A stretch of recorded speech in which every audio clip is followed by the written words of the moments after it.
Una modesta maestra de jardín de infancia abrió una caja de seguridad bancaria que le había dejado su madre, unas llaves que ésta había legado en su testamento. Pero cuando vio lo que había dentro, se quedó paralizada de asombro. ¿Cómo era posible? Su madre había pasado toda su vida trabajando como humilde conserje en un hospital. El viento de septiembre tiraba del borde de su abrigo desgastado, mientras Ana se detenía frente a las imponentes puertas de la sucursal central del Sberbank. La plaza Pushkin bullía con el ruido familiar de Moscú, pasos apresurados sobre el asfalto, el chirrido de los frenos del trolebús y fragmentos de conversaciones ajenas.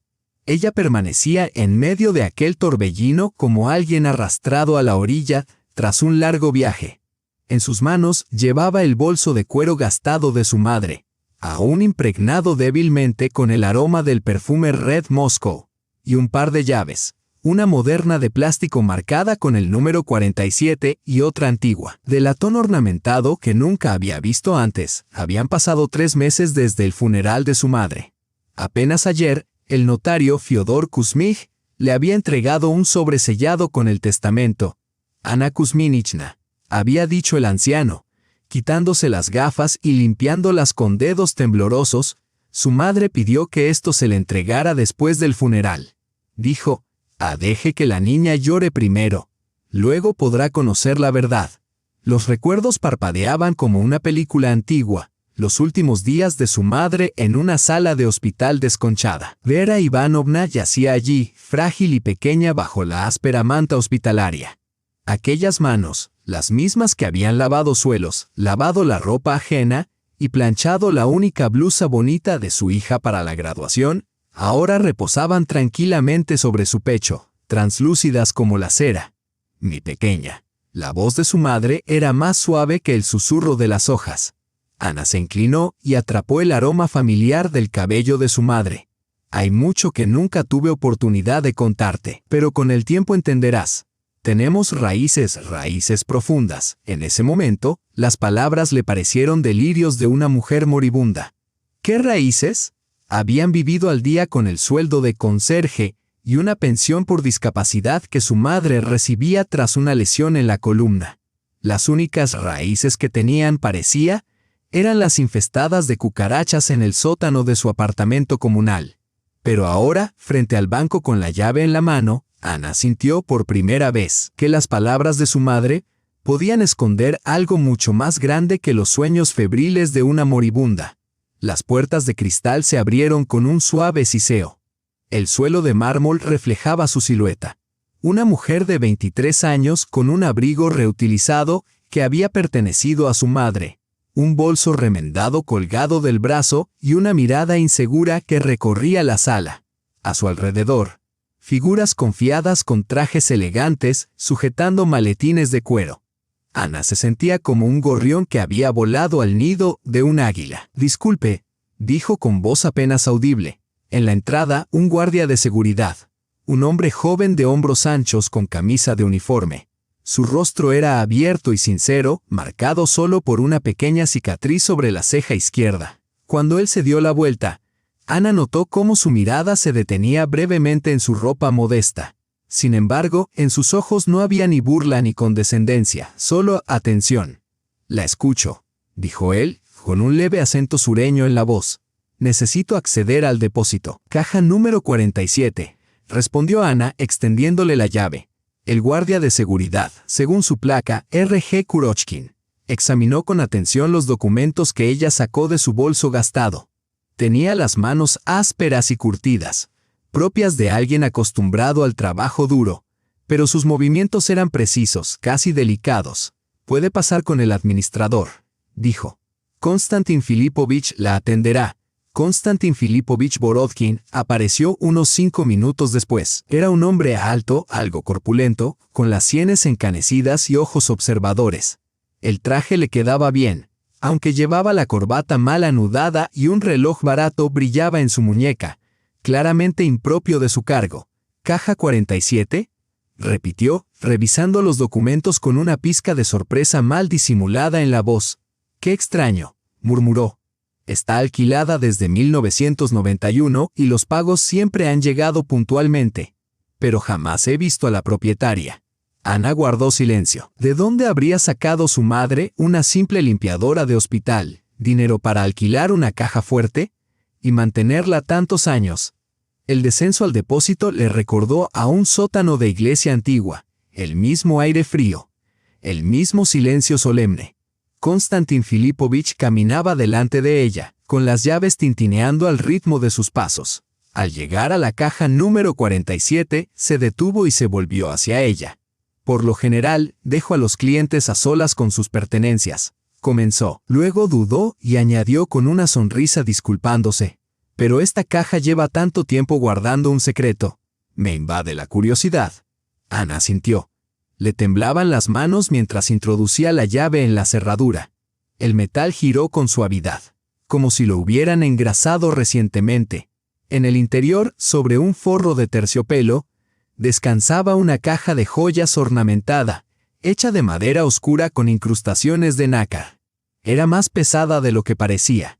Ana levantó con cuidado la tapa tallada, y el mundo pareció quedarse en suspenso. Sobre el terciopelo carmesí reposaban joyas de una belleza sobrecogedora. Unos pendientes con piedras azul profundo brillaban bajo la tenue luz del depósito como fragmentos del cielo nocturno. Un broche dorado mostraba un retrato en miniatura de una joven con un vestido antiguo, un rostro delicado, aristocrático y melancólico. Una cadena con un relicario mostraba unas iniciales desgastadas por el tiempo. «Dios mío», murmuró Konstantin Filipovich. Se inclinó hacia adelante y Ana percibió el aroma penetrante y barato de su colonia. «Esto es artesanía anterior a la revolución. Mire cómo están talladas las piedras. Ya no se ve este tipo de trabajo».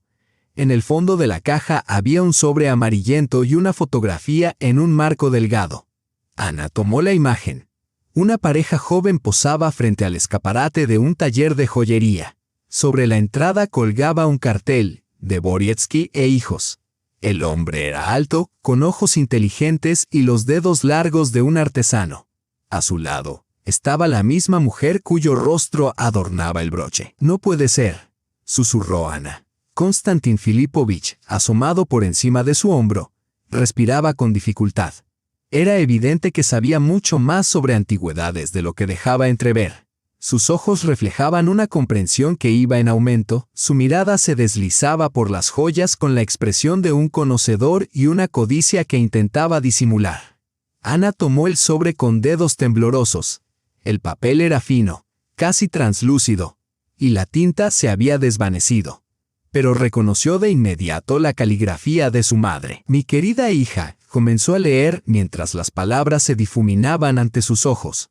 «Si estás leyendo esta carta, significa que ya no estoy contigo. Perdóname por haber ocultado la verdad durante toda mi vida, pero en aquellos tiempos era la única manera de sobrevivir». Las líneas se desvanecían como envueltas en niebla. El secreto que su madre había guardado toda su vida, el temor con el que había vivido, y al final, una dirección en Kaluga, seguida de palabras que trastocaron su mundo. «Tus verdaderos abuelos están vivos. Te están esperando». Ana se dejó caer en la silla que previsoriamente le había ofrecido Konstantin Filipovich. Sintió un nudo en el pecho, como un resorte que se contraía y liberaba. Siempre se había creído huérfana. Su padre había muerto en un accidente laboral y su madre la había criado sola, sin mencionar jamás a ningún otro familiar. Y ahora descubría que existían personas que quizá la habían esperado todos esos años. «¿Se siente bien?». La voz de Konstantin Filipovich parecía llegar desde lejos. Ana levantó la vista. En los ojos del hombre se leía no solo empatía, sino una emoción apenas disimulada. Comprendía mejor que ella misma el valor de lo que acababa de encontrar. «No. Es decir, sí, necesito tiempo para pensar», murmuró. Volvió a colocar cuidadosamente las joyas en la caja y guardó la carta en el bolso. De regreso al vestíbulo del banco, sentía que las piernas apenas la sostenían. El mundo, en apenas media hora, se había vuelto más vasto, más complejo, lleno de secretos y de nuevas posibilidades. A la salida, el guardia Kurochkin volvió a interceptarla. Al ver su rostro, frunció el ceño. «Perdone la osadía, pero está usted muy pálida. ¿Le gustaría que la acompañe?». En su voz había una preocupación genuina. Por primera vez en mucho tiempo, Ana sintió que, en esa ciudad enorme e indiferente, había alguien para quien no era invisible. «Gracias, pero estaré bien», respondió. Salió a la calle donde las sombras de septiembre ya se adueñaban del cielo. En su bolso llevaba la carta con una dirección en Kaluga y en su mente resonaban las palabras de su madre. «Tenemos raíces. Raíces profundas, que ahora debía descubrir». Konstantin Filipovich la alcanzó justo cuando ella aún permanecía en los escalones, desorientada, mirando en derredor. El crepúsculo se intensificaba, y los faroles se encendían como hileras de perlas a lo largo de la acera. «Ana Kuzminichna, permítame acompañarla», dijo con tono amable, aunque en sus ojos brilló fugazmente algo depredador, como el de un comerciante que huele una oportunidad prometedora. Después de un impacto así, no es recomendable regresar sola a casa. Volteó hacia el guardia. «Acompaña a nuestra clienta más importante hasta su domicilio y garantiza su seguridad». Román Kurochkin se quitó el arma del hombro, se la entregó a su relevo y asintió en silencio. Sus movimientos, firmes y medidos, revelaban una disciplina militar inconfundible. Mientras tanto, Konstantin Filipovich hacía ya cálculos mentales. Los pendientes con zafiros, no menos de $15,000, el broche, otros 10, quizá más. Con eso bastaría para saldar todas sus deudas de juego y aún le quedaría dinero. Galina Mikhailovna dejaría de mirarlo con aquel reproche mudo, y sus hijos volverían a respetarlo. Pero, ¿cómo acercarse a esa ingenua muchacha? No parecía del tipo que se desprende fácilmente de sus posesiones. «Le agradezco, pero no quiero incomodar a nadie», murmuró Ana con timidez. «No es ninguna molestia», respondió Román. Su voz, grave y pausada, tenía un leve acento de Tula. «Voy en la misma dirección, si no le importa». Caminaron por la avenida Tverskaya, entre escaparates iluminados y cafés de los que salían aromas de carne asada y risas. Ana se estremecía, no tanto por el frío como por la confusión que la embargaba. En su bolso, la carta que acababa de recibir ponía su mundo de cabeza, y junto a ella, ese desconocido cuya presencia le infundía inexplicable tranquilidad. «Disculpe la indiscreción», dijo Román al doblar hacia una calle lateral, «pero se la ve muy afectada. ¿Ocurre algo grave?» Ana lo miró de soslayo. Su rostro, honesto y sin artificios, inspiraba confianza. Una cicatriz sobre la ceja le daba un aire adusto, pero sus ojos eran bondadosos. «Acabo de enterarme de algo sobre mi madre que ignoraba por completo. Resulta que he vivido toda mi vida en una mentira. Las mentiras pueden tener muchos matices», respondió él en voz baja. «A veces se miente para proteger a quienes se ama». Llegaron a su edificio, un típico bloque soviético de 5 pisos, con la fachada descascarada y un toldo inclinado sobre la entrada. Ana vaciló un momento. «¿Le gustaría tomar una taza de té?», preguntó, sorprendida por su propio atrevimiento. «Hice unos pastelitos. Se los llevo a los niños del jardín». Román asintió. Hacía tiempo que ninguna mujer lo invitaba a su casa sin segundas intenciones simplemente por amabilidad. El apartamento era de 2 habitaciones, modesto hasta el ascetismo, pero pulcro. En las paredes, retratos enmarcados al estilo antiguo, una joven con vestido de los años 30, una pareja de ancianos con ropas de antes de la guerra, un soldado con camisa militar. Román se detuvo ante la última fotografía. «¿Su padre?» «Sí», dijo Ana, mientras ponía el hervidor al fuego. «Murió en el trabajo cuando yo era pequeña». Sacó del aparador un viejo samovar de cobre, ennegrecido por el tiempo, claramente anterior a la revolución. Sus manos temblaban mientras colocaba el té en la tetera. «Es un samovar precioso», comentó Román. «Una reliquia familiar. Lo único que queda de aquella otra vida». Ana no explicó a qué vida se refería. Sacó del horno una bandeja con pasteles dorados. «Por favor, sírvase. Son de repollo y huevo». Román tomó uno y le dio un bocado. La masa se deshacía en la boca y el relleno desprendía un aroma cálido y casero. Hacía mucho tiempo que no probaba nada así. No había probado nada parecido desde el ejército. Allí se alimentaba principalmente de conservas y alimentos precocinados. «Qué suerte tienen los niños en el jardín de infancia, con una alimentación deliciosa», suspiró Ana mientras servía el té en los vasos con portavasos. Pero ¿qué se puede hacer? Amo a los niños, son tan puros e inocentes. Los adultos, con los años, se recubren de una costra de mentiras e indiferencia, mientras que los niños son como el agua de manantial. Román escuchaba, y algo en su pecho resonaba con sus palabras.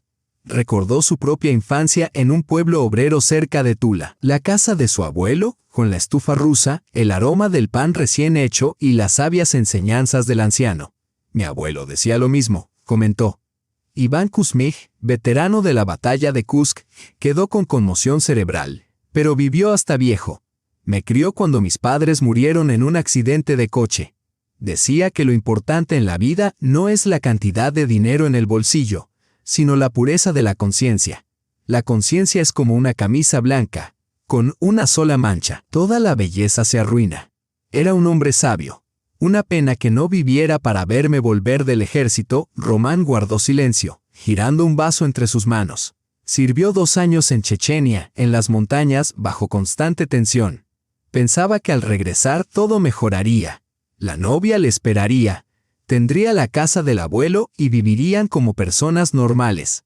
Esbozó una sonrisa amarga. Pero al volver, no había novia. Svetlana se casó con un empresario local dedicado a vender repuestos. Decía, ronca, no podía esperar. No sabía si volverías vivo. Tuvieron que vender la casa para pagar las deudas del abuelo, que resultaron ser enormes. Quedó con las manos vacías. Ana, en silencio, le ofreció otro pastelito. En sus ojos había compasión, no lástima.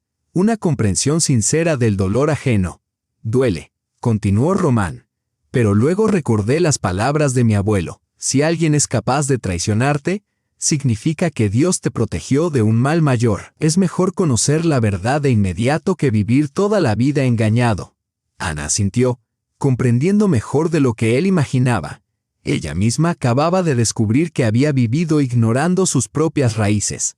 Sacó del bolso la carta de su madre y desplegó las hojas amarillentas, con las manos temblorosas. ¿Quieren escuchar lo que dice? Me da miedo leerlo sola, dijo. Román se acercó. Ana comenzó a leer en voz alta, y con cada palabra la atmósfera en la habitación se tornaba más tensa. Mi querida hija, toda la vida oculté la verdad sobre nuestra familia. Mi verdadero padre es Hilarion Sergeyevich Dvorietsky, joyero. En el 77 fueron arrestados por una denuncia. Por un milagro, evité el arresto, pues estaba en casa de un pariente lejano en el campo. Cuando regresé, mis padres ya no estaban. Los vecinos dijeron que se los llevaron de noche. La voz de Ana se quebraba y Román observó las lágrimas deslizarse por sus mejillas. Pero ella siguió leyendo. Entendí que para sobrevivir hay que convertirse en otra persona. Habiendo tomado los documentos de su amiga fallecida, Vera Ivanovna Petrova, que se había casado, Ana vivió con el miedo constante de que el secreto fuera descubierto, de que las encontraran y castigaran. Incluso después de la rehabilitación de Vera, nunca se atrevió a buscar a sus padres. ¿Y si hubieran muerto? ¿O si estuvieran vivos pero nunca perdonaran a su hija, la traidora? Ana ya no pudo seguir leyendo. La carta se le escapó de las manos y se cubrió el rostro con las palmas. Sus hombros temblaban con sollozos, no por lástima hacia sí misma, sino por el profundo dolor de su madre, quien había llevado esa carga insoportable sola toda su vida. Ella las protegió a ambas, dijo Román en voz baja. En aquellos tiempos no había otra opción. Muchas personas vivían así, cambiaban de nombre, quemaban documentos, renegaban de sus propios familiares, solo para sobrevivir. Ana levantó su rostro bañado en lágrimas. ¿Y si sus abuelos estaban vivos, esperándola y con la esperanza intacta todos esos años? Entonces debía ir a descubrirlo. La carta tiene la dirección. Asintió, señalando la línea al final. Kaluga, calle Pushkin, casa 47. Si están vivos, diles que Verochka los recordó y los amó hasta su último día. Afueras, ya había caído la oscuridad. Una sola lámpara iluminaba el samovar que se enfriaba silenciosamente bajo su pantalla. 2 personas, un guardia y una cuidadora, estaban sentadas a la mesa, unidas por el dolor compartido y la amarga comprensión de lo cruel que puede ser el tiempo y lo costoso que resulta para las personas simplemente permanecer humanas. El tren matutino se mecía sobre las uniones de los rieles, mientras los bosques suburbanos a las afueras de Moscú, ya tocados por las primeras pinceladas del amarillo otoñal, parpadeaban tras las ventanas. Ana estaba sentada junto al ventanal, aferrando la carta de su madre, y cada kilómetro la acercaba más a desentrañar el secreto que había llevado dentro toda su vida sin saberlo. Roman se acomodó frente a ella, observando a los pasajeros, un hábito adquirido en su servicio. En el vagón viajaban visitantes de dacha con cestas de manzanas, estudiantes con guitarras y una anciana con su nieto, gente común absorta en sus preocupaciones diarias. Y junto a él estaba sentada una joven que hoy podía reencontrar a la familia que perdió hace medio siglo. ¿Tienes miedo?, preguntó suavemente. Ana sintió sin apartar la mirada de la ventana. ¿Y si no están? ¿O si no me aceptan? Después de todo, mi madre se escondió de ellos toda su vida. Sabrás la verdad, dijo Roman. Y por amarga que sea, la verdad es mejor que la ignorancia. Kaluga los recibió con el aroma de hojas otoñales y la calma provinciana. El taxista, un hombre mayor con una gorra desgastada, examinó la dirección, Pushkin 47, y se rascó la cabeza. Eso está en el casco antiguo, dijo. Solo quedan ruinas, aunque hay una casa peculiar con tallados en la madera. Los dueños son extraños, no permiten que nadie entre. El camino serpenteaba entre edificios modernos de 5 pisos, antes de adentrarse en un callejón donde el tiempo parecía haberse detenido en la era anterior a la guerra. Casas de madera con cercas torcidas, huertos con los últimos ásteres, pozos con grúas, una Rusia que se negaba tercamente a desaparecer bajo el avance del progreso de concreto armado. La casa número 47 se alzaba aislada. Una construcción de 2 pisos con ventanas talladas, que alguna vez fueron pintadas de azul. Ahora la pintura estaba descascarada, pero la talla conservaba la nitidez de la obra de un verdadero maestro. El jardín estaba descuidado, pero se percibía claramente que en algún tiempo había recibido cuidados llenos de cariño. Entre las malas hierbas brotaban dalias y ásteres. Ana se quedó paralizada junto al portón. La mano le temblaba al presionar el antiguo timbre mecánico con su largo cable. No se oyeron pasos de inmediato. Luego llegaron lentos y cautelosos. La puerta se entreabrió con una cadena y en la rendija aparecieron unos ojos vigilantes. ¿Quién es? La voz sonaba seca y desconfiada. Soy Ana. Ana Solomonova, mejor dicho, la hija de la mayordoma de Vera. Respondió ella con un nudo en la garganta. La cadena cayó con estrépito y la puerta se abrió de par en par. En el umbral apareció una mujer mayor, de cabellos canosos y rostro en el que se dibujaban rasgos de una belleza aristocrática, aunque desgastada por los años y el sufrimiento. Sus labios se movían sin emitir sonido y sus ojos se abrieron con asombro. «Verochka», exhaló. «Dios mío, qué parecido». «Claudia», gritó hacia el interior de la casa. Desde un oscuro pasillo emergió una mujer de porte erguido a pesar de la edad, con el cabello recogido en un moño severo. En sus movimientos se percibía la antigua grandeza, intacta a pesar de los campos de concentración, los años y la pobreza.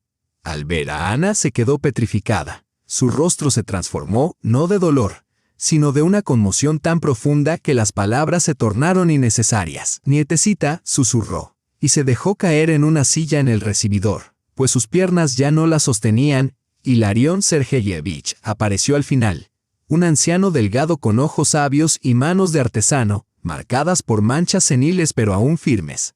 Estudió el rostro de Ana en silencio. Luego asintió como confirmando algo para sí mismo. «Pasen», dijo con sencillez. «Ha sido un viaje largo para llegar hasta aquí». La casa olía a madera vieja, cera y a algo más. Quizás a recuerdos. Los muebles, antiguos y robustos, mostraban el paso del tiempo.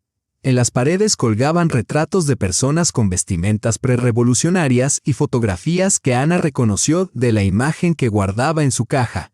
Claudia Nikolaevna. Ella no podía calmarse. Unas veces acariciaba el cabello de Ana, otras se apartaba para observarla mejor, y de nuevo la estrechaba contra sí. Hilarión Sergeyevich trajo un grueso álbum de tapas gastadas. Las páginas crujían como hojas otoñales al desplegar ante Ana la historia familiar que desconocía. «Aquí está nuestro taller», señalaba él. «Fotos de principios de siglo.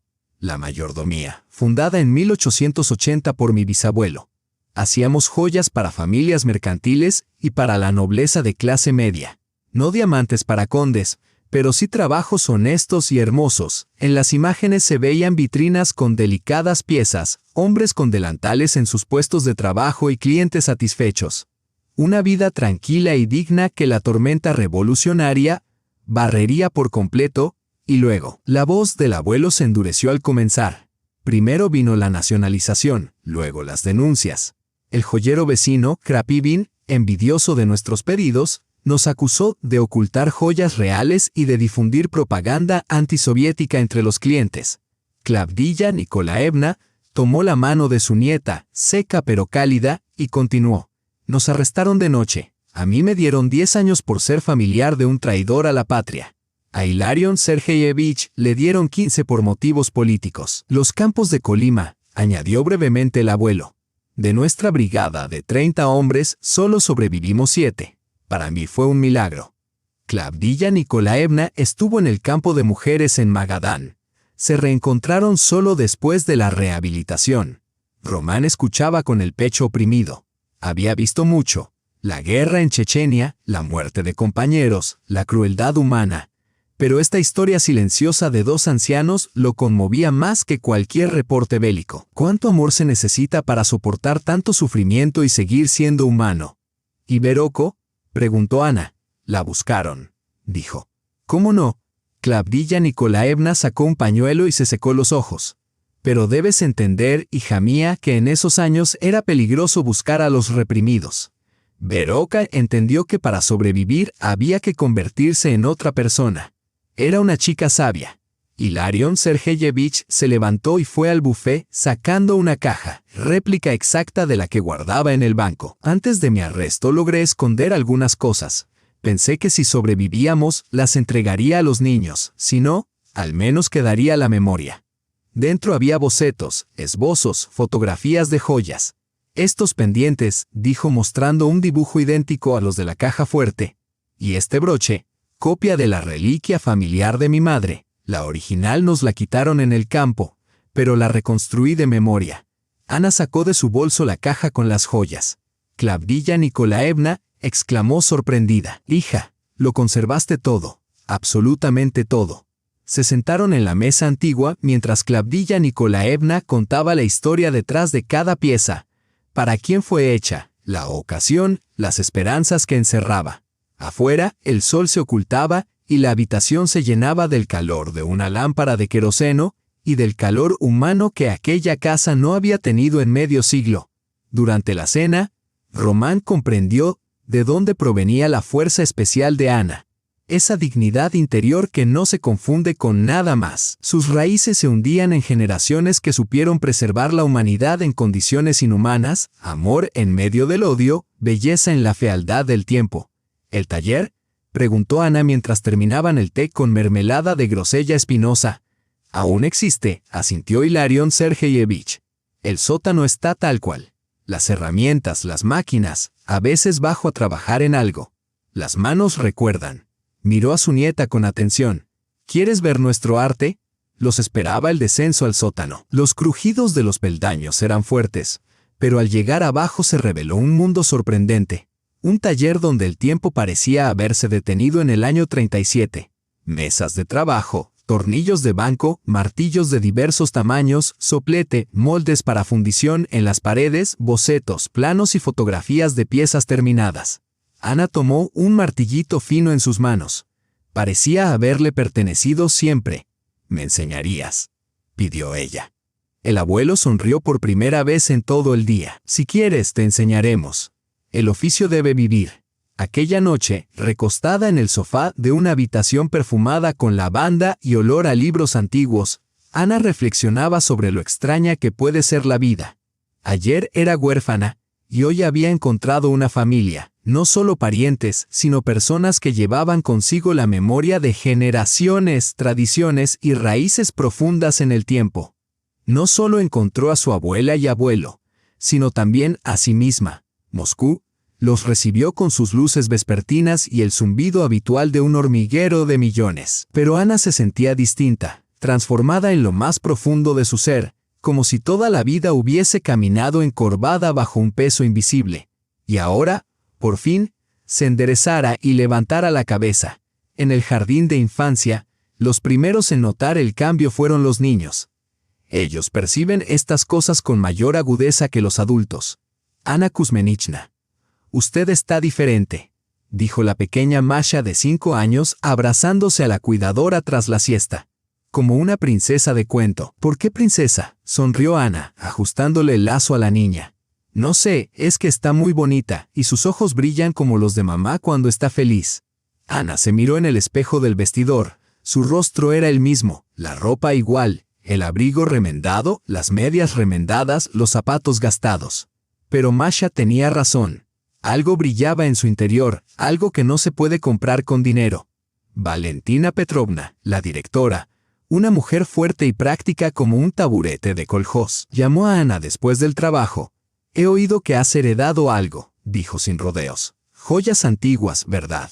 Deberías venderlas, niña. ¿De qué sirve la belleza si no tienes para el pan? Podrías comprarte ropa decente, botas para el invierno que andas hecha un mendigo. Ana apretó los labios. Valentina Petrovna no era mala, solo no entendía. Para ella el mundo se dividía en útil e inútil, en lo que se puede vender y en lo que solo ocupa espacio. No puedo vender esas cosas, respondió en voz baja. Es memoria. La llevo en el corazón, no en una caja. La directora alzó las manos con un gesto resignado. Ay, Anechka, eres joven y aún ignorante. La vida te enseñará. Ana ya sabía que ningún dinero la haría desprenderse de las últimas obras de su abuelo, de las joyas que su madre había protegido toda la vida como si fueran reliquias sagradas. No eran simplemente objetos preciosos, sino hilos que la conectaban con su linaje, con aquellos que atravesaron el infierno y lograron conservar su dignidad humana. Konstantin Filipovich estaba sentado en su despacho, examinando meticulosamente los reportes policiales en los periódicos vespertinos, robos en apartamentos de Arbat, hurtos y ventas ilícitas en Peredelkino. Analizaba cada delito con profesional minuciosidad, observando detalles, modos de entrada y errores cometidos por los delincuentes. En casa lo esperaban los conflictos.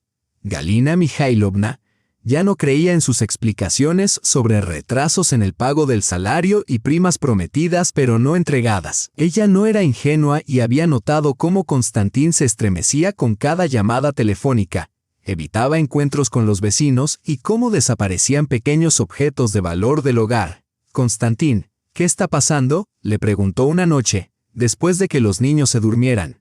Él intentó bromear, pero ella fue implacable. Finalmente, confesó parcialmente, mencionó las deudas, aunque las minimizó varias veces. Galina Mikhailovna rompió en llanto, no de ira sino de desesperación. ¿Qué les diríamos a los niños? ¿Cómo íbamos a vivir? Fue entonces cuando tomó una decisión. Aunque su conciencia clamaba en voz alta, el miedo gritaba aún más fuerte. Durante el almuerzo sonó el teléfono. La voz de Kostia era familiar, cálida y persuasiva. Era Slava Grodzov. ¿Me recuerdas?, dijo con ese tono seguro y astuto de alguien acostumbrado a resolver problemas. Vyacheslav Arkadievich Grodzov, ex jefe del departamento ideológico del Comité Regional, había desaparecido tras la perestroika, aunque se rumoreaba que ahora manejaba asuntos para personas con dinero. He oído que tienes dificultades financieras, continuó Grodzov. Nos reunimos y hablamos de manera amistosa. Quedaron en un café de Tverskaya. Grodzov eligió un rincón discreto donde pudieran hablar sin temor a ser escuchados. Aún mantenía una apariencia respetable, con traje caro, gemelos dorados y movimientos seguros, propios de alguien que conoce su valor. Kostia, nosotros, las personas experimentadas están contigo. Comenzó revolviendo el azúcar en su café. Los tiempos cambian, pero los principios permanecen. Hay un problema. Encontramos una solución. Tú tienes problemas de dinero, yo tengo la solución. ¿Quieres escuchar? Konstantin Filipovich asintió, aunque sentía una opresión interna. Hay una manera de resolver todo de una vez, dijo Grodzov inclinándose hacia adelante. Tienes una clienta en el banco, Solomonova, que recientemente retiró algo interesante de su caja de seguridad. Antigüedades prerrevolucionarias de mucho valor. ¿Cómo lo sabes?, preguntó Konstantín. Sé muchas cosas, es mi especialidad, respondió Grodzov con una sonrisa. La chica vive sola, sin seguridad ni protección, es una simple educadora. Si esas piezas desaparecen, lo cual puede pasar en estos tiempos turbulentos, se pueden vender a las personas adecuadas. La suma cubriría tus deudas con creces. Konstantín Filipovich permaneció en silencio y Grodzov continuó. Tú trabajas con seguridad, conoces los detalles. Podrás organizar que tu guardia se distraiga en el momento adecuado, mientras mis chicos hacen el trabajo, limpio y sin riesgos para la chica. No somos ladrones, solo tomamos las joyas. ¿Y si ella va a la policía? ¿Qué va a decir? ¿Que le robaron joyas de origen desconocido? Grodzov soltó una risita. La chica no tiene documentos para esas piezas, oficialmente no existen. La policía simplemente asentirá y se olvidará en una semana. Román notó cambios en el comportamiento de Konstantín Filipovich al día siguiente. Se mostraba nervioso, hablaba en voz baja por teléfono, evitaba conversaciones con sus subordinados. Tenía una mirada esquiva. Cuando Román entraba con documentos, Borodkin apresuradamente ocultaba algunos papeles del escritorio. Su experiencia militar le indicaba que algo se estaba gestando. Román no sabía qué, pero intuía que se avecinaba una desgracia. Ahora veía a Ana casi todos los días. Ella visitaba el banco sin motivo, simplemente pasaba por allí al salir del trabajo. Se detenía a conversar, a preguntar por su labor, a compartir noticias de sus abuelos. Entre ellos se estableció una relación extraña y luminosa, sin insinuaciones vulgares ni promesas falsas, basada en respeto y comprensión mutuos. Mi abuelo quiere que me mude con ellos, dijo una noche mientras caminaban por el Boulevard Tverskoy. Quiere enseñarme el oficio, pasarme su arte. Dicen que tienen encargos de restauración, pero sus manos ya no responden. ¿Y tú qué piensas?, Román preguntó, y Ana se detuvo frente a. Los bancos por un lado representaban mi vocación, el legado de mis antepasados, pero, por otro, estaban los niños del jardín de infancia, quienes ya me tenían acostumbrada y dependían de mí. Ella titubeó y él la impulsó suavemente. ¿Y tú, Ana? Ella se sonrojó. Creo que entre nosotros hay algo, o al menos eso me parece. Román tomó su mano con cuidado, como si sostuviera una mariposa, temeroso de dañar sus alas. Creo. Su voz se volvió ronca, que hacía mucho que no sentía algo así. Tras Svetlana, pensé que mi corazón estaba cerrado para siempre. Pero allí estaban, sentados en el banco, tomados de la mano, hablando del futuro. Sin saber que a pocas calles de distancia, Konstantín Filipovich tomaba una decisión que cambiaría sus vidas. La llamada a Grodzov fue hecha tarde aquella noche desde un teléfono público cerca de su casa. Galina Mikhailovna dormía, los niños hacían las tareas. Nadie debía oír. S.L.A. soy Kostia, su voz temblaba. Pero su determinación era firme. Quedamos para mañana por la noche. De acuerdo, respondió Grodzov, tengo la dirección y tiempo. Román cubrirá el turno nocturno en el banco hasta la mañana. Después de las 8:12 del día, la niña estará sola en casa. Perfecto. Mis chicos actuarán con precisión. Al amanecer, todo habrá terminado. Konstantín Filipovich colgó el teléfono y se recostó contra el cristal del teléfono público. Sus manos temblaban y un sabor amargo le inundaba la boca, como tras un medicamento desagradable. Sabía que cruzaba una línea de la que no habría retorno, pero las deudas de juego no perdonan. Grodzov tenía razón. Ana no tenía protección ni apoyos, nadie para defenderla. Mañana por la noche todo acabaría. La niña lloraría y luego olvidaría. Los jóvenes olvidan rápido. Y él, por fin, podría dormir tranquilo, sin sobresaltos ante cada llamada. Sin embargo, ¿por qué sentía un disgusto tan profundo? Como si ya hubiese traicionado no solo a una persona ajena, sino algo esencial en su propio ser. Konstantín Filipovich convocó a Román a su despacho a las 6 en punto de la tarde. Su rostro estaba pálido, como cubierto de ceniza, y sus manos temblaban mientras le entregaba una orden de trabajo. Román Glebovich, necesitas revisar la alarma del edificio vecino. Su voz sonaba tensa, como una cuerda demasiado tensada. Han habido quejas por falsas activaciones. Ve y revisa. El informe debe estar sobre mi escritorio mañana. Román tomó el papel y leyó la orden. Era una tarea rutinaria, pero algo en el comportamiento de su jefe le inquietaba. Borodkin evitaba mirarlo a los ojos, tamborileaba los dedos sobre la mesa, comenzaba frases que luego interrumpía abruptamente. Konstantin Filipovich. ¿Por qué? Intentó preguntar. Justo hoy, no mañana, no. Respondió tajante, pero luego intentó sonreír.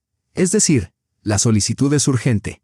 Los clientes están inquietos, ya sabes que hoy en día hay que cuidar a cada cliente. Román asintió, aunque una sensación amarga le oprimía el pecho. La intuición militar que nunca le había fallado, ni en las montañas de Chechenia ni en tiempos de paz, le alertaba de que algo no estaba bien. Al salir del banco, se giró y vio la silueta de Konstantin Filipovich en la ventana de su oficina, que lo observaba alejarse con una mirada que parecía un adiós. Mientras tanto, en el apartamento de la calle Gorky, reinaba la calma habitual de una tarde cualquiera.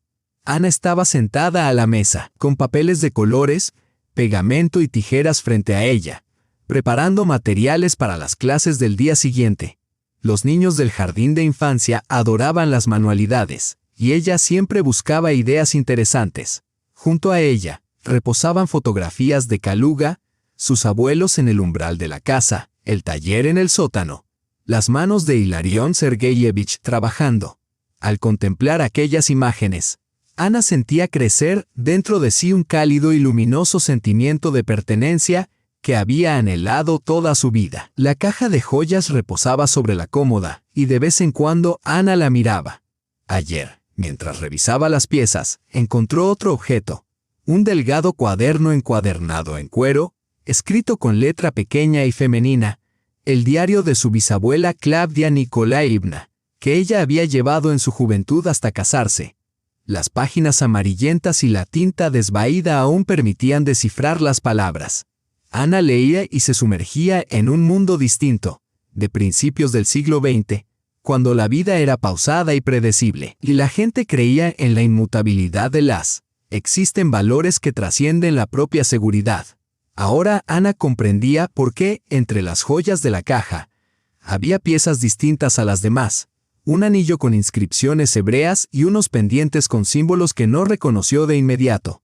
Se había convertido en guardiana no solo de la memoria familiar, sino también del dolor y las esperanzas ajenas. Las campanadas marcaron las 9.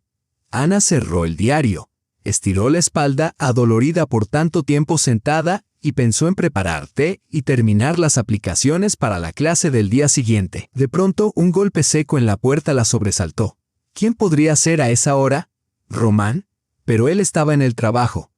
Se acercó, miró por la mirilla y vio a dos hombres vestidos de oscuro, uno mayor con sienes plateadas y rostro oculto, el otro, más joven, de complexión robusta y mirada severa.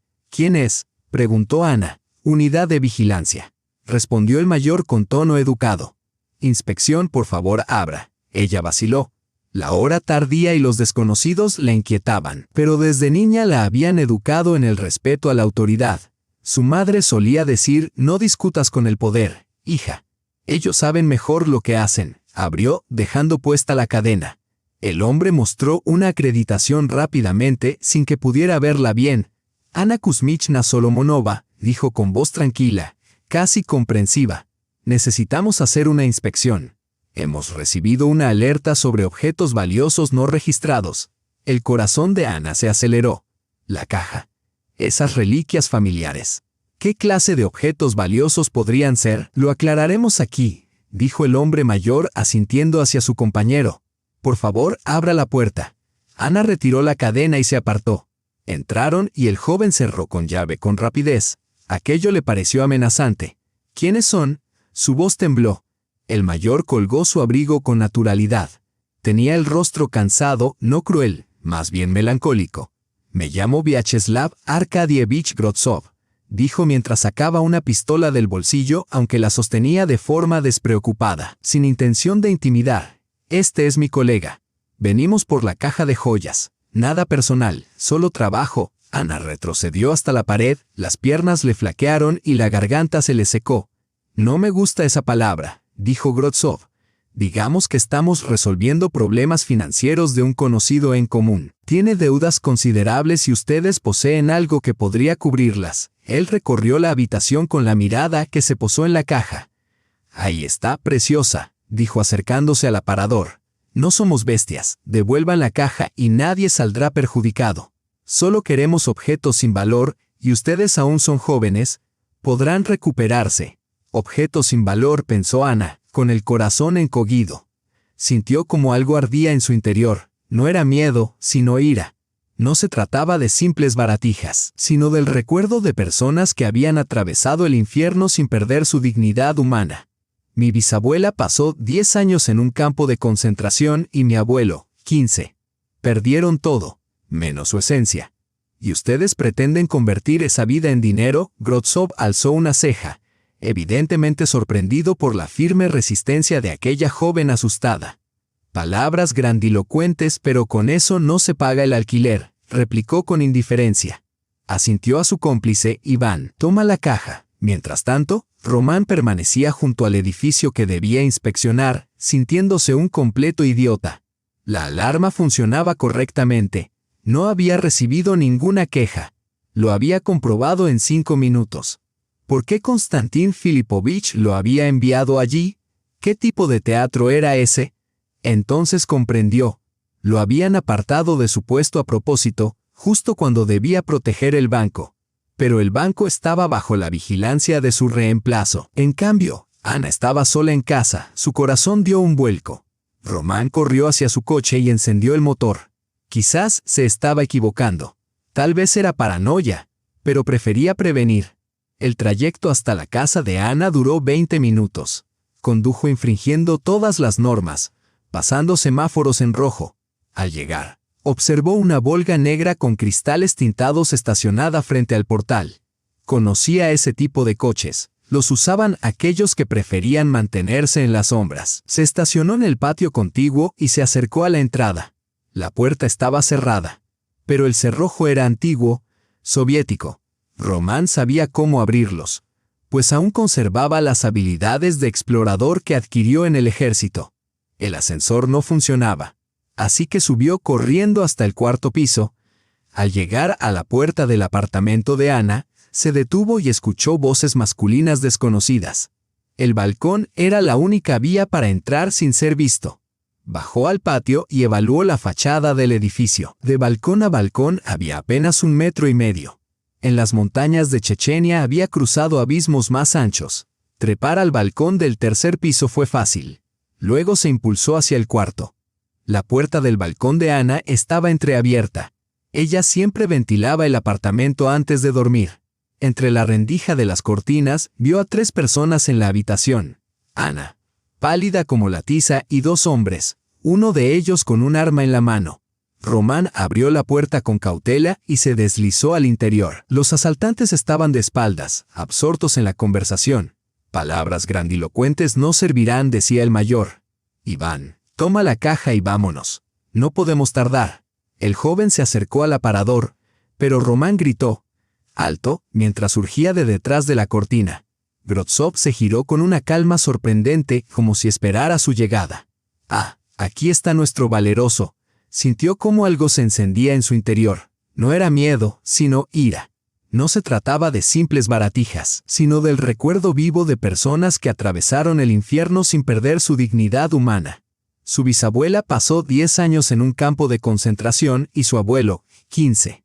Perdieron todo, pero jamás se perdieron a sí mismos. ¿Y ustedes pretenden convertir sus vidas en dinero?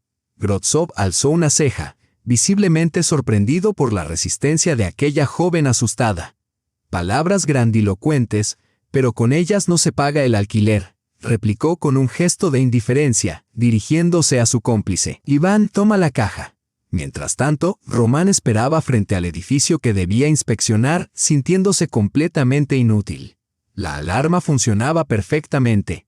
En 5 minutos había comprobado que no había señales de intrusión. ¿Por qué lo había enviado allí Konstantin Filipovich? ¿Qué teatro era aquel? Entonces comprendió. Lo habían apartado del puesto deliberadamente, justo cuando debía custodiar el banco. Pero el banco estaba protegido por otro. En cambio, Ana estaba sola en casa. El corazón le dio un vuelco. Román arrancó hacia su coche, encendió el motor y emprendió el camino a toda prisa, infringiendo todas las normas de tráfico y saltándose semáforos en rojo.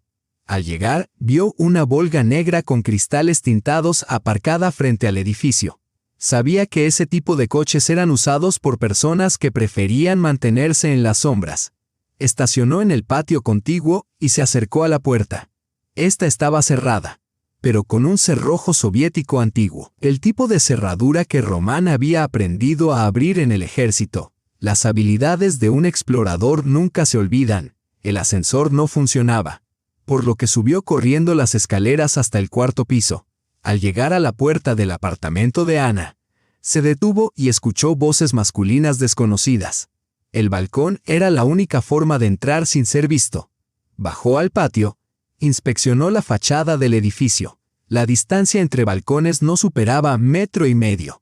En las montañas de Chechenia había cruzado abismos mucho más amplios. Trepó al balcón del tercer piso y luego se impulsó hacia el cuarto. La puerta del balcón de Ana estaba entreabierta. Siempre le gustaba ventilar el apartamento antes de dormir.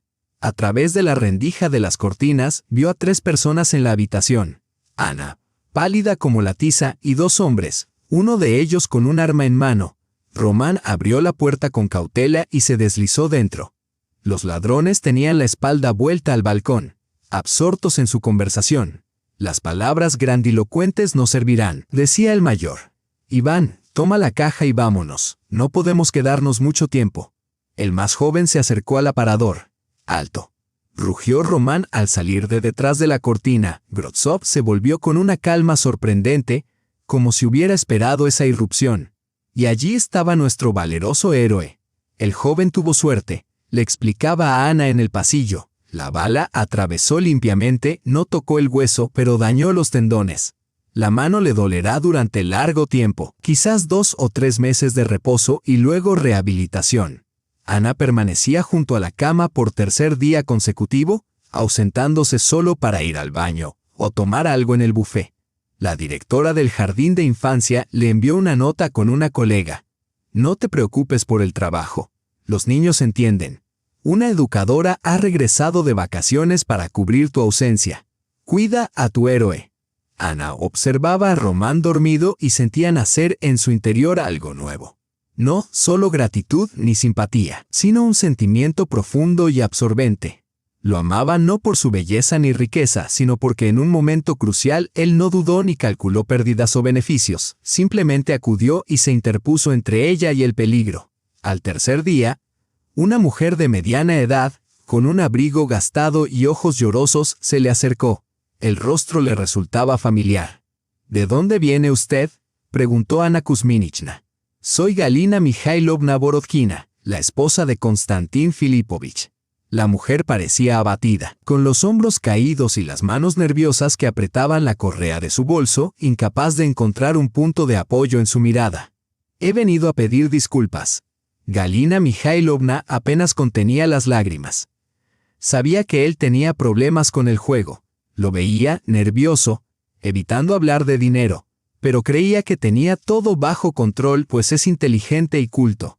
¿Cómo pudo llegar tan lejos?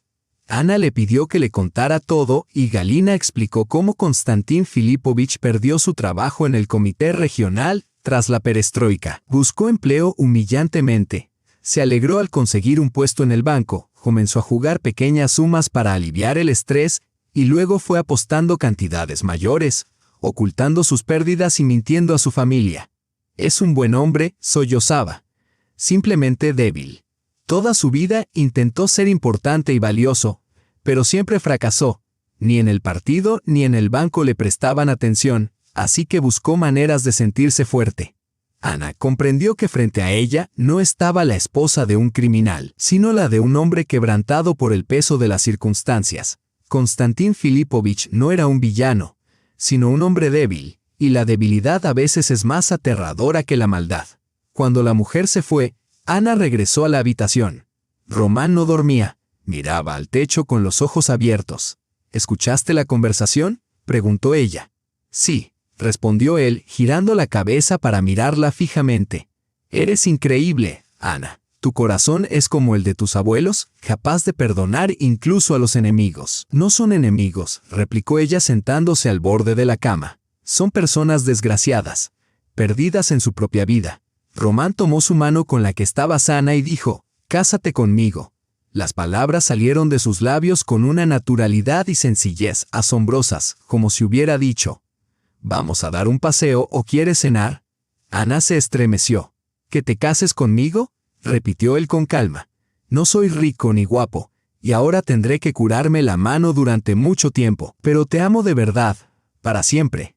Ana guardó silencio, fijando la mirada en sus ojos grises, donde no había ni exigencia ni reproche, solo esperanza y la disposición a aceptar cualquier respuesta. «Sí», dijo finalmente, «sí, acepto». La historia apareció en los periódicos una semana después. Primero, una nota en la sección de crónica policial, robo con rehén frustrado. Luego, un reportaje más detallado en el periódico Moskovsky Komsomolets, tesoros familiares y secretos ocultos. Los periodistas investigaron a fondo y poco a poco salió a la luz toda la historia de la familia de Borietsky, las represiones, los campos, décadas de separación y el milagroso reencuentro tras medio siglo. Ana se convirtió en una celebridad involuntaria. Recibió propuestas de museos. «Permítanos organizar una exposición con sus reliquias familiares». Coleccionistas ofrecían sumas desorbitadas y productores de televisión querían filmar un documental. Pero lo más importante fue una carta llegada desde Israel, un sobre con sellos desconocidos y un remitente de Tel Aviv. En su interior, una carta en ruso escrita con letra clara. «Querida Ana Kuzminichna, me llamo David Rabinovich. Soy nieto de Moisés Abramovich Rabinovich, joyero de Kaluga. Por los periódicos me enteré del hallazgo de las joyas de su familia y del diario donde se menciona la historia del rescate de mis antepasados. Mi abuela Sara Rabinovich nunca olvidó la bondad de la familia de Borietsky. Contaba cómo su bisabuelo escondió a nuestra familia durante los pogromos y mezcló nuestras joyas con las suyas para protegerlas. Solía decir, hay personas que, en tiempos oscuros, permanecen como luz. Mi abuela falleció en 1967 sin saber qué ocurrió con sus salvadores. Mi abuelo vivió hasta 1972, siempre con la esperanza de encontrar a la familia de Borietsky para agradecerles. Si entre los objetos encontrados hay joyas de nuestra familia, estamos dispuestos a comprarlas a cualquier precio. Pero lo más importante es expresar nuestro agradecimiento. Con respeto y sincera gratitud, David Rabinovich». Junto a la carta había una fotografía. Una familia a principios de siglo frente a una joyería. Un hombre con barba y mirada inteligente, una mujer con un pañuelo oscuro y 3 niños. Abajo, la inscripción «Familia Rabinovich, Kaluga, 1915». Ana permaneció contemplando aquella imagen durante largo tiempo. Observaba la fotografía, preguntándose si aquellas personas habían perecido o sobrevivido, si sufrieron o encontraron la paz. Sus descendientes vivían en un país lejano, pero conservaban vivo el recuerdo de la bondad que se les brindó en tiempos tan oscuros. La historia resultaba más compleja y profunda de lo que parecía. La caja de joyas no era solo una reliquia familiar, sino el testimonio palpable de cómo, en los momentos más sombríos, la humanidad lograba preservarse, cómo la benevolencia de una generación resonaba con gratitud en la siguiente. Román, recién dado de alta del hospital con la mano enyesada, leía la carta sobre su hombro. «¿Qué vas a hacer?», preguntó. Ana dobló la carta y la guardó en el bolso. «Iré a ver a mis abuelos, a pedirles consejo», respondió. Lo miró fijamente. «¿Vienes conmigo?». «¿A dónde?». «Allí mismo». Román sonrió. «Ahora somos familia». La tarde otoñal mostraba árboles casi desnudos y un cielo grisáceo. El aire era frío. Pero para Ana parecía que llegaba la primavera, ese tiempo en que tras un largo invierno, la naturaleza despierta a una nueva vida, y en su propio corazón también florecía esa renovación. La tormenta invernal rugía afuera en la casa de Kaluga, pero en la antigua sala de estar reinaba el calor del hogar y de los corazones reunidos alrededor de la mesa de caoba, cubierta por un tapete verde. Sobre ella reposaban las joyas de la caja materna, la carta desde Israel y las fotografías de principios de siglo, testigos silenciosos de una historia que por fin encontraba su desenlace. Hilarión Sergeyevich, con sus gafas de gruesos cristales, examinaba las piezas con manos temblorosas, pero aún sensibles al metal y a las piedras, palpando cada una con minuciosa profesionalidad. Esto y esto también, decía, apartando varias piezas, un anillo con inscripciones hebreas pendientes con estrellas de 6 puntas. Sí, es obra de Moisés Abramovich. Reconozco la mano del maestro. Cada joyero tiene su estilo. Como un escritor su letra. Claudia Nikolaevna, sentada en su sillón y envuelta en un chal de lana, dejaba que la edad marcara su presencia, pero sus ojos permanecían claros, rebosantes de esa sabiduría que solo el sufrimiento otorga. Recuerdo cómo tu padre escondía estas cosas, decía a Hilarión Sergeyevich. Las enterraba en el huerto, bajo el manzano. Me lo contó Klasha. Si algo me sucede, debemos honrar nuestra deuda con la familia Rabinovich. Nos confiaron lo más valioso. Ana escuchaba, apretando la carta de David Rabinovich contra su pecho. Cada palabra de los mayores germinaba en su alma como semillas en tierra fértil. Comprendía que sostenía no solo joyas, sino hilos invisibles que unían tiempos y pueblos. El bien hecho en una época y correspondido con gratitud en otra. Mi padre fue un hombre honesto, dijo Hilarión Sergeyevich, quitándose las gafas y limpiándolas con una mano temblorosa. Si aceptó custodiar lo ajeno, entonces prometió devolverlo, y la promesa de los Dvorietsky valía más que el oro. Román, sentado en un rincón con la mano vendada, asintió. En esta casa no se sentía un invitado, sino el hijo menor acogido sin preguntas ni condiciones. Aquí no se valoraban las palabras, sino los actos. No la riqueza sino la lealtad. ¿Qué haremos?, preguntó Ana.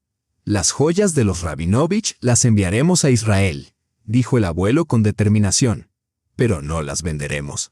Las regalaremos como símbolo de recuerdo y gratitud porque sus descendientes no olvidaron a nuestros antepasados. Y nuestras pertenencias familiares. Señaló Klavdilla Nikolaevna, señalando las joyas restantes. Ana reflexionó. Les habían ofrecido sumas considerables en museos y coleccionistas estaban dispuestos a pagar fortunas. Pero el valor no residía en el dinero. Las donaremos al museo para una exhibición temporal, sentenció. Que la gente conozca nuestra historia, la de la represión, la separación, pero también la de la supervivencia y la reunificación. Luego las recuperaremos para casa. Estos objetos deben vivir en la familia y no permanecer tras un vidrio. Hilarión Sergeyevich asintió con aprobación y sabiduría. Así es, nieta. La belleza debe vivir entre la gente, no en vitrinas de museo. Con la llegada de la primavera y el jardín cubierto de hojas jóvenes, Román regresó al hogar con todas sus pocas pertenencias. La vida en Moscú quedó atrás, como la piel que una serpiente deja. Hilarión Sergeyevich lo recibió en el umbral del taller. ¿Listo para el trabajo honesto, joven?, sonrió el anciano. En nuestra familia siempre valoramos la lealtad y la disposición al sacrificio. Has demostrado merecer a nuestra Ana. Román bajó la mirada, avergonzado. No se consideraba un héroe. Solo había actuado según le dictaban el corazón y la conciencia. Abuelo, no soy joyero. No tengo esas manos hábiles. ¿Quién dijo que solo harás joyería?, respondió Hilarión Sergeyevich, guiándolo por el taller. Nuestro negocio crece. Hay muchos pedidos. Necesitamos alguien que organice el trabajo, reciba clientes y lleve las cuentas. A la joyería se aprende si hay voluntad. Mientras tanto, Ana tomó una decisión que sorprendió a todos, aunque en el fondo cada uno lo comprendía inevitablemente. Dejó su trabajo en el jardín infantil de Moscú y consiguió empleo en Kaluga. El sueldo era menor, pero estaba cerca de su abuelo, su abuela, el taller y la nueva familia. Puedo combinar el trabajo con el cuidado de los niños, dijo con esperanza. Ella explicó a los ancianos, también quiero abrir un centro donde los niños puedan aprender oficios tradicionales y conocer la historia de sus familias, para que crezcan conscientes de sus raíces. La boda se celebró en junio, en la antigua iglesia de la Trinidad, donde alguna vez se casaron los bisabuelos de Ana. El templo, recién restaurado tras años de abandono, mostraba sus cúpulas doradas brillando al sol como una bendición celestial. Ana caminaba hacia el altar vestida con el vestido nupcial de su abuela, amarillento por el paso del tiempo pero aún elegante en su corte. Al cuello llevaba una cadena antigua con un medallón, regalo de Klavdilla Nikolaevna. «Lleva esto para la buena suerte», le dijo la abuela. Ese medallón había sido testigo de muchos actos de amor. Román esperaba junto al altar, vestido con un único traje, no nuevo pero perfectamente planchado. Aunque su mano aún dolía, mantenía una postura recta y firme, casi militar. Cuando el sacerdote preguntó por la bendición de los padres, Román se quedó perplejo. No tenía padres. Pero desde la primera fila se levantó Hilarión Sergeyevich.